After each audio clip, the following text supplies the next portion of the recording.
Hi friends, this is Upendra Kumar. So ఈరోజు మనం చెప్పుకోబోయే టాపిక్ పౌడర్ మెటలర్జీలో సెంటరింగ్ ప్రాసెస్ గురించి మనం తెలుసుకుందాం బ్రీఫ్గా.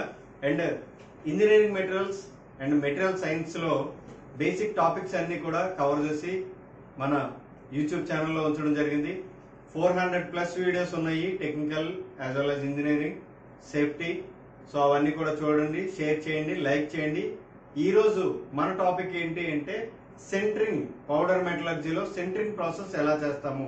సో ఈ పౌడర్ మెటలర్జీ ప్రాసెస్లో మొత్తం స్టెప్ బై స్టెప్ మనం నేర్చుకుంటూ వచ్చాము. ఫస్ట్ మెటల్ పౌడర్ ప్రిపేర్ చేసుకున్నాము, సెకండ్ దాన్ని బ్లెండింగ్ చేసుకున్నాము, థర్డ్ దాన్ని ఏం చేసామంటే ఆ ఏదైతే షేప్లో కావాలో ఆ షేప్లోకి మనం దాన్ని కాంపాక్ట్ సైజ్ చేసాము. దాని తర్వాత సెంటరింగ్ మనం చేసుకుంటున్నాము. సో సెంటరింగ్ లో ఏం జరుగుతుందో చూద్దాం. సో సెంటరింగ్ లో total 2 types of sintering processes ఉంటాయి. ఒకటి ప్రీ సెంటరింగ్, రెండు సెంటరింగ్. సో ప్రీ సెంటరింగ్ అంటే ఏంటనేది ఫస్ట్ చూద్దాం. Pre sintering is an intermediate process generally undertaken before final centering operation to facilitate some unavoidable machining activities.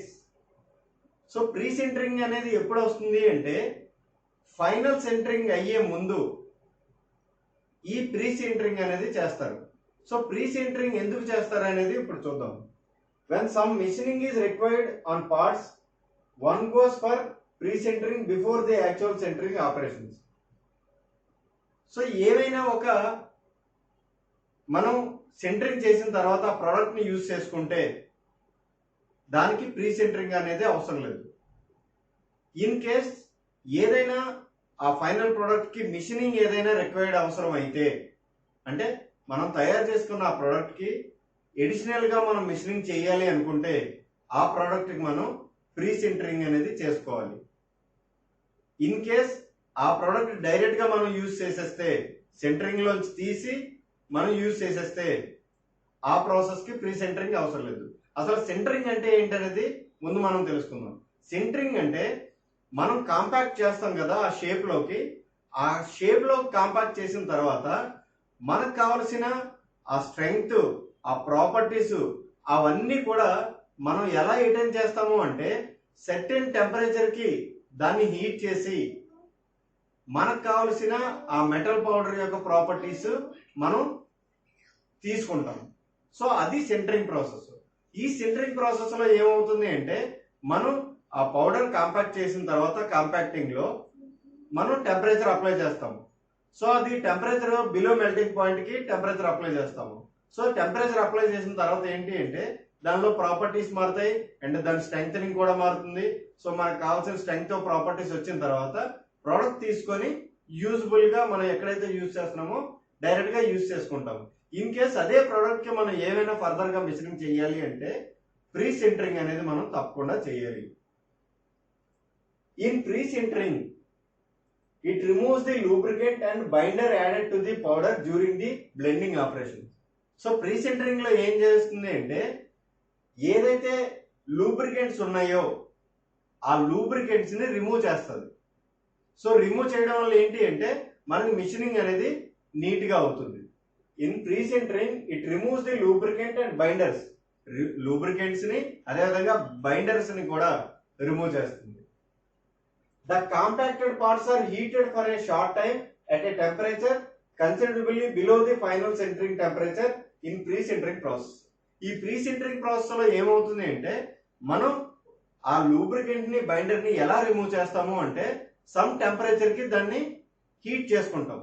Heat చేసుకొని ఏంటి అంటే final sintering temperature ఏదైతే ఉందో దాని వరకు వెళ్ళము, below the sintering temperature, final sintering temperature అంతవరకు దాన్ని మనం హీట్ చేసుకుంటే ఏమవుతుంది అంటే మనకి టెంపరేచర్ అనేది అందులో ఉన్న లూబ్రికెంట్స్ అండ్ బైండర్స్ అనేవి కూడా మొత్తం రిమూవ్ అయిపోతాయి.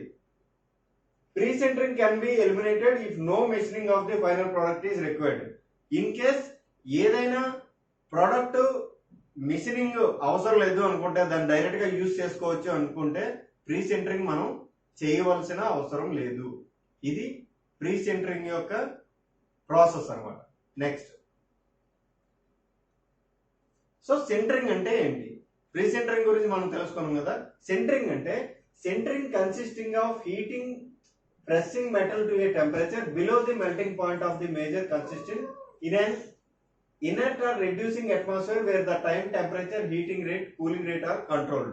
అంటే ఇక్కడ మనం సెంటరింగ్ అనేది ఏం చేస్తున్నాము, ఏదైనా ఒక ఆ మెటల్ ని తీసుకొని బిలో ది మెల్టింగ్ పాయింట్ కి దాన్ని హీట్ చేసి కొంత టైం అలా ఉంచి దాని యొక్క స్ట్రెంగ్త్ అండ్ దాని యొక్క ప్రాపర్టీస్ మారే విధంగా మనం సెట్ చేసుకొని ఆ సెంటరింగ్ ప్రాసెస్ అనేది చేసుకుంటాం. సో దాని తర్వాత కూలింగ్ కూడా దానికి అదే విధంగా ఇస్తాము, సడన్ కూలింగ్ కూడా ఇవ్వము. Sintering is done to achieve possible final strength and hardness needed in the finished product. So మనం అనుకున్నాం కదా, ఫినిష్డ్ ప్రోడక్ట్ కి కావాల్సిన స్ట్రెంగ్త్, హార్డ్నెస్, ఏదైతే ప్రాపర్టీస్ కావాలో అవన్నీ మనం అటైన్ చేయడం కోసమే సెంటరింగ్ అనేది చేస్తాము. Most metals are centered at 70 to 80% of the melting temperature. So చాలా మెటల్స్ ఏంటి అంటే 70 to 80% of the melting temperatures అనేవి ఈ సెంటరింగ్ లో చేస్తారు. బట్ ఇన్ కేస్ ఆఫ్ అంటే 70 to 80% అంటే మెల్టింగ్ పాయింట్ ఉంటుంది కదా. సో ఒక మెటల్ కి ఒక మెల్టింగ్ పాయింట్ ఉంటుంది. ఆ మెటల్ యొక్క మెల్టింగ్ పాయింట్ లో 70 to 80% వరకు వెళ్తారు, అంటే below than that of melting point కదా. సో ఆ టెంపరేచర్ ఎంత వరకు రీచ్ అవుతారంటే 70 to 80% టెంపరేచర్ వరకు వెళ్తారు. But in case of mixed powders, so అది ఏమైనా మిక్స్డ్ పౌడర్స్ ఉంటే ఆ 5G different melting temperature, so అవి డిఫరెంట్ మెల్టింగ్ టెంపరేచర్స్ వాడుతూ ఉంటారు. ఎందుకంటే ఒక పౌడర్ కి ఒకలా మెల్టింగ్ పాయింట్ ఉంటుంది, ఇంకో పౌడర్ కి ఇంకొకలా ఉంటుంది. The sintering temperatures will be above the melting point one of the major constituent. ఒక్కొక్కసారి ఏంటంటే అలా రెండు మిక్స్ అయినప్పుడు ఒక్కొక్కసారి అబోవ్ ది మెల్టింగ్ పాయింట్ కూడా వెళ్తూ ఉంటుంది. నెక్స్ట్, సో ఇందులో sintering temperatures and time of sintering depends upon the type of powders and strengthening required in the final product. So ఇది ఈ సెంటరింగ్ టెంపరేచర్ అండ్ దాని యొక్క టైమింగ్ దేని మీద ఆధారపడుతుంది అంటే ఆ ఏవైతే మనం పౌడర్స్ తీసుకుంటున్నామో వాటి మీద డిపెండ్ అయి ఉంటుంది, ఎంత టైం ఉంచాలి, ఎంత టెంపరేచర్ మెయింటైన్ చేయాలి అనేది. Some of the metal powders are given below. So some powders ఇచ్చారు, దాని ఎలా ఉన్నాయో చూద్దాం. Type of powder aluminium and its alloys. So దానికి సెంటరింగ్ టెంపరేచర్ ఎంత అంటే 370 నుంచి 520 వరకు మనం ఈ సెంటరింగ్ టెంపరేచర్ మెయింటైన్ చేయాలి. సో దాని యొక్క టైం ఎంత 24 hours దాని సెంటరింగ్ టెంపరేచర్ అనేది మనం మెయింటైన్ చేయాలి. Next, copper brass bronze. Copper brass bronze 700 to 900 degrees centigrade sintering temperature and duration వచ్చేసరికి 30 minutes. నెక్స్ట్, ఐరన్ వచ్చేసరికి 1025 degrees centigrade to 1200 degrees centigrade. ఇది దాని యొక్క సెంటరింగ్ టెంపరేచర్ అండ్ అది కూడా 30 minutes టైము మనం యూజ్ చేస్తాము. Tungsten carbide. So iron powder tungsten powder అయితే, టంగ్స్టన్ కార్బైడ్ పౌడర్ అయితే 1480 degrees సెంటిగ్రేడ్ దాని యొక్క సెంటరింగ్ టెంపరేచర్ ఉంటుంది అండ్ 20 to 40 minutes దాని యొక్క టైము. సో ఇవి సమ్ ఆఫ్ ది పౌడర్స్, దాని యొక్క సెంటరింగ్ టెంపరేచర్స్, దాని యొక్క టైం డ్యూరేషన్ ఎంత వరకు ఉంచాలి అనేది. నెక్స్ట్, సో ఇప్పుడు ప్రీ సెంటరింగ్ గురించి తెలుసుకున్నాము, సెంటరింగ్ గురించి తెలుసుకున్నాము. సో అందులో పాటే ఒకటి హాట్ ప్రెస్సింగ్. హాట్ ప్రెస్సింగ్ అంటే ఏంటి అంటే hot pressing involves applying pressure and temperature simultaneously so that compacting and centering of the powder takes place at the same time in the die. So hot pressing అంటే మనం ఒకేసారి heat చేస్తాము, ఆ press తో మనం ప్రెషర్ అప్లై చేస్తాము. So ఎప్పుడైతే ఈ రెండు ఒకేసారి చేసామో అక్కడ ఏమవుతుందంటే ఒకేసారి అది మెల్ట్ అవుతుంది సమ్ బిలో మెల్టింగ్ పాయింట్ కి, అండ్ ఏం చేస్తున్నాము అంటే దాన్ని ప్రెస్సింగ్ కూడా చేస్తున్నాము, అది డైలో ఒకేసారి జరుగుతుంది.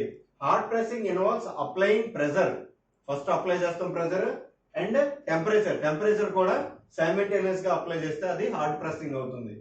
So that component and sintering of the powder takes place at the same time. సో అది ఏంటి అంటే కాంపాక్టింగ్, మనం ప్రెస్ చేస్తే దాన్ని కాంపాక్టింగ్ అను, టెంపరేచర్ అప్లై చేస్తే దాన్ని సెంటరింగ్ అను. ఈ కాంపాక్టింగ్ ఈ సెంటరింగ్ రెండు ఒకేసారి అప్లై అయితే దాన్ని హార్డ్ ప్రెస్సింగ్ అన్నాం. Hard pressing is used for production of hard cemented carbides. So ఈ హార్డ్ ప్రెస్సింగ్ ఎక్కడ యూజ్ చేస్తాము అంటే హార్డ్ సిమెంటెడ్ కార్బైడ్స్ పార్ట్స్ ఏవైతే ఉన్నాయో అవి తయారు చేయడం కోసం ఈ హార్డ్ ప్రెస్సింగ్ అనేది యూజ్ చేస్తాము. Next spark sintering. Spark sintering అంటే ఏంటి?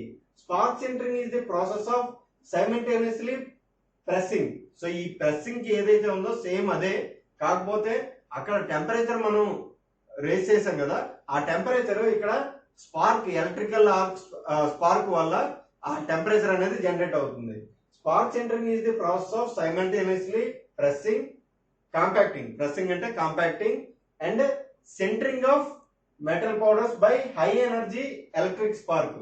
ఇందులో కూడా ఒకేసారి ప్రెస్ అవుతుంది అండ్ టెంపరేచర్ కూడా మనం అంటే సెంటరింగ్ కూడా ఒకేసారి చేస్తాము.